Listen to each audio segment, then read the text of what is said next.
명쾌한 해설을 해주실 뉴스 전문가 세 분 소개합니다. 하종대 보도본부 선임기자, 장윤미 변호사, 그리고 천하람 국민의힘 당협위원장 세 분입니다. 안녕하십니까? 네, 어서 안녕하세요. 오십시오. 네, 안녕하십니까? 조금 전에 기자 전화 연결로 들으신 것처럼 대장동 사건 재판이 지금 이 시간 현재 진행되고 있습니다. 대장동 수사에서 아주 중요한 역할을 하고 있는 것 중에 하나는 바로 정영학 회계사가 제출한 녹취록이죠. 그런데 이 녹취록에서요, 한 가지 꼭 짚고 넘어가야 할 부분이 있었습니다. 그 부분 먼저 살펴보겠습니다. 정영학 회계사의 녹취록에서 화천대유 대주주 김만배 씨는요, 대장동 사업 이외에 성남시 오리역 개발 사업에 대해서 여러 차례 언급을 하게 되는데, 그러면서 당시에 정치자금법 위반 혐의로 재판을 받고 있는 은수미 성남시장에 대한 언급을 했습니다. 자세한 내용은 이렇습니다. 조금만 내가 힘을 더 써서 은수미 시장이 당선 무효형이 아닐 정도로만 하면 된다. 그러면서 내가 구도를 짜놓은 게 있다. 은수미 시장이 임기를 다 마칠 수 있도록 재판을 연기했다. 소스, 그러니까 즉 정보원이 누구인지 아느냐. 1번이 김용, 2번이 최용길, 3번은 조모 씨다. 여기서 언급된 김용은 현재 민주당 선대위 조직본부장으로요. 이재명 후보가 분신 같은 사람이라고 말한 적이 있는 측근이기도 합니다. 자, 유동규 전 본부장에 대한 압수수색이 이루어지기 전에 통화를 했던 것으로 밝혀진 인물이기도 하죠. 자, 최근에 한국일보를 통해서 해당 녹취록 내용이 연일 공개가 되면서 일각에서는요, 김만배 씨가 마치 예언을 하듯이 은수미 성남시장의 재판 결과를 미리 다 말한 것 같다. 이런 이야기까지 나오고 있습니다. 자, 공교롭게도 은수미 시장의 재판 결과가 과거에 김만배 씨가 했던 말의 내용과 되게 비슷하게 다 가고 있죠. 실제로 이제 그 은수미 시장에 대한 원래 이제 재판은 1심에서는 벌금 90만 원이었거든요. 그러니까 이제 시장직을 유지할 수 있는 거죠. 왜냐하면 정치자금법 위반은 100만 원을 넘기면은 시장직을 유지할 수 없는 거거든요. 근데 이제 항소심에서 300만 원까지 갔으니까 이 얘기는 대부분이 만약에 법리만 만약에 문제가 없다면은 대부분 그대로 이제 확정이 돼가지고 시장직을 드디어 이제 잃게 되는 건데, 저 얘기가, 즉 김만배 씨의 저 얘기가 2020년 3월에 있었던 거잖아요. 근데 그 4개월 뒤에 대법원에서 판결했는데 희한하게도 이제 다시 파기환송이 되게 된 거죠. 네. 그리고 그 뒤에는 이제 파기환송심에서 결국은 처음 1심하고 똑같은 벌금 90만 원이 확정됨으로써 은수미 시장의 시장직을 그대로 유지할 수가 있게 된 거죠. 네. 자, 그러니까 파기환송 결정이 내려졌을 때 법조계 내부에서조차도 이례적인 판결이다, 이런 평가가 나왔던 걸로 기억하는데요. 그게 이제 왜 그러냐면요. 대법원에서 그때 당시에 파기환송을 할 때 무슨 사실 오인이나 법리 오해가 있었던 건 아니다, 이렇게 얘기를 했거든요. 근데 그렇다면 이제 마지막 보통 우리가 항소하고 상고하고 할 때는 양형부당이나 또는 법리 오해 또는 사실 오인 이렇게 하는데, 마지막 이제 양형부당 부분을 다뤘는데, 검찰에서 양형부당을 이유로 항소를 했을 때 그 항고장에는 원래 보통 이제 항고장을 내고 나중에 항소 이유서를 내게 됩니다. 그런데 그걸 낼 때 처음에는 간단하게 양형부당 이렇게 쓰지만 나중에는 조금씩 거기에 이제 자세하게 쓰게 되거든요. 근데 그 쓴 것이 내용이 원래 구체적으로 간결하게 형사소송법 써야 되는데 내용을 읽어봐도 구체적인 내용이 없다라고 해서 이제 그거를 파기를 하게 됐는데, 한 번도 대법원에서 이전에 그런 식으로 양형부당을 가지고 항소를 했을 때 그걸 구체적으로 쓰지 않았기 때문에 내가 이거를 대법원에서 파기환송한다라고 하는 적이 과거에는 거의 없었다고 합니다. 그럼에도 불구하고 그걸 이유로 했기 때문에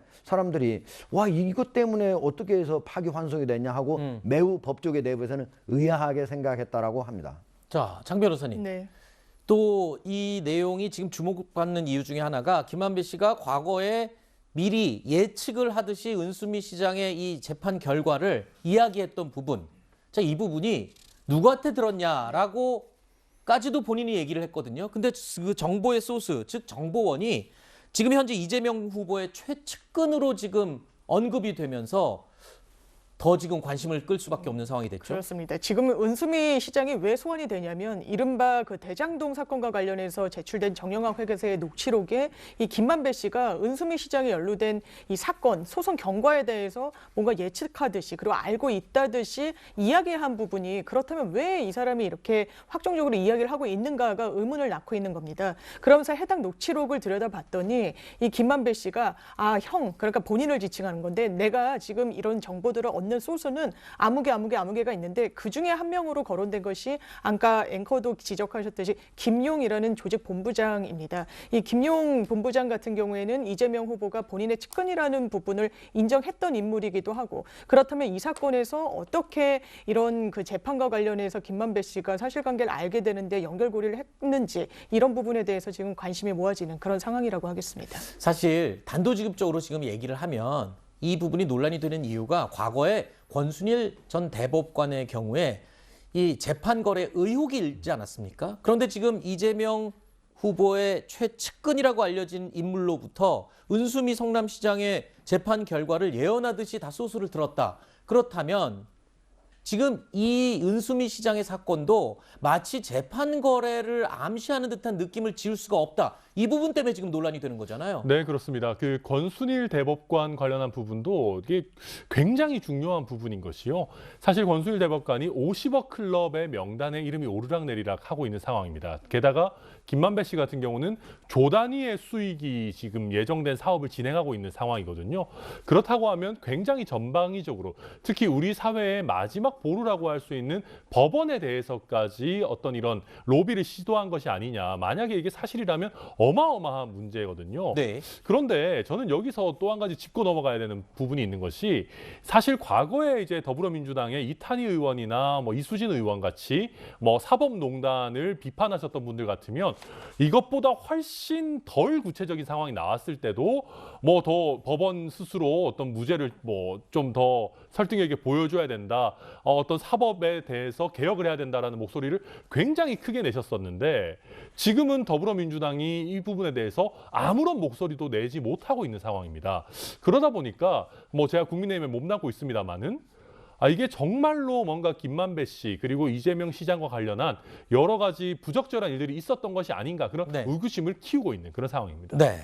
지금 정영학 회계사가 이 제출한 녹취록 안의 내용 중에 김만배 씨가 마치 은수미 시장의 이 재판 결과를 예측하듯이 이야기를 했던 부분, 자, 이 부분이 지금 논란이 되자 은수미 시장 측에서는요, 자, 김만배 씨를 직접적으로 알지 못한다. 그리고 이 해당 내용에 대해서는 전혀 아는 바가 없다라고 사실관계를 부인을 하고 있습니다.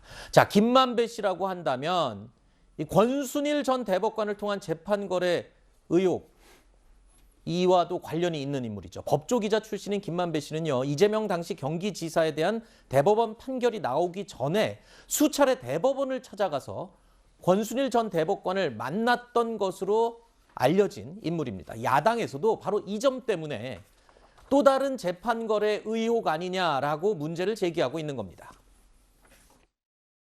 2019년과 2020년 출입기록 보면요. 3월에 한 번 이렇게 찾아오더니 5월에 2번, 6월에 2번 집중적으로 찾아옵니다. 8월에 또 2번 찾아왔습니다. 이런 것을 보면 그 3월과 5월 그리고 6월 이렇게 찾아온 것은 결국은 이재명 지사 그 사건 관련한 것으로 찾아온 거라고 볼 수 있는 이런 합리적 의심이 간다는 것이죠. 이해관계인을 만나는 건 굉장히 부적절한 거죠, 이게. 이해관계인이라면 정말 만나는 건 부적절합니다. 거기다가 이제 여기 김만배 씨가 이런 기사가 나니까 뭐 본인이 이발소를 드나들기 위해서 또는 출입 기자를 만나기 위해서 했다는 이런 해괴망측한 지금 변명을 하고 있는데 한번 보세요. 그 권순일 대법관이 9월에 퇴임하셨거든요. 9월 이후에는 한 번도 지금 대법원을 안 찾아왔습니다. 자, 바로 저때 당시가 그러니까 김만배 씨가 네. 이재명 당시 경기지사의 재판이 나오기 직전과 직후 그 사이의 언저리에 권순일 전 대법관을 집중적으로 찾아갔다라는 부분 때문에 논란이 됐던 건데 지금 녹취록 내용이 공개되고 보니 이재명 당시 경기지사뿐만 아니라 은수미 성남시장의 재판을 전후한 시기와도 겹치거든요. 그렇습니다. 그렇기 때문에 지금 더 추가 재판 거래 의혹에 대한 언급이 나오고 있는 거죠. 사실 전주혜 의원이 제기한 어떤 의혹 제기의 핵심은 한 8차례나 권순일 대법관을 만나러 갔다고 하는데 실제로 뭐 만나지 않았다고 하고 군의 이발소 등등을 이용하기 위해서였다고 해명하고 있다. 그러면서 그 연장선상에서 나오고 있는 의혹은 그 즈음에 2020년도 7월에 그 이재명 후보와 관련한 무죄 파기환송심이 나오기도 했지만 은수미 또 성남시장의 그 파기환송심도 그 비슷한 시기에 나와서 그렇다면 김만배 씨가 대법원을 오가면서 뭔가 활동을 한 거 아니냐라는 취지인데 사실 그렇다고 해서 이게 주심이 달랐기 때문에요. 이재명 후보와 이 성남시장의 이 주심은 달랐는데 그렇다면 다른 대법관을 만나서 접촉을 했던 거 아니냐라는 또 의혹 제기도 있지만 사실 저희가 뭐 제가 몸담고 있는 한국여성변호사회에서도 대법원장 뭐 대법관님들을 예방하는 경우가 있는데 상당히 만나기가 좀 쉽지 않기는 합니다. 그렇죠. 실무에서는 뭐 이력서도 내야 되고 누구인지 대법관과 접촉하는 사람이 법조인이어도 굉장히 스크린을 많이 해서 실제로 제 집 드나들듯이 드나들면서 대법관을 만났다고 보기는 좀 어렵지만 그 의혹에 대해서는 본인이 또 해명할 그런 여지는 남아 있는 것 같습니다. 알겠습니다. 자, 이번 추가로 제기된 재판 거래 의혹의 경우에는요. 그냥 단순하게 이렇게 논란으로 끝날 것 같지가 않습니다. 앞으로 어떻게 더 진행이 될지 지켜보겠습니다.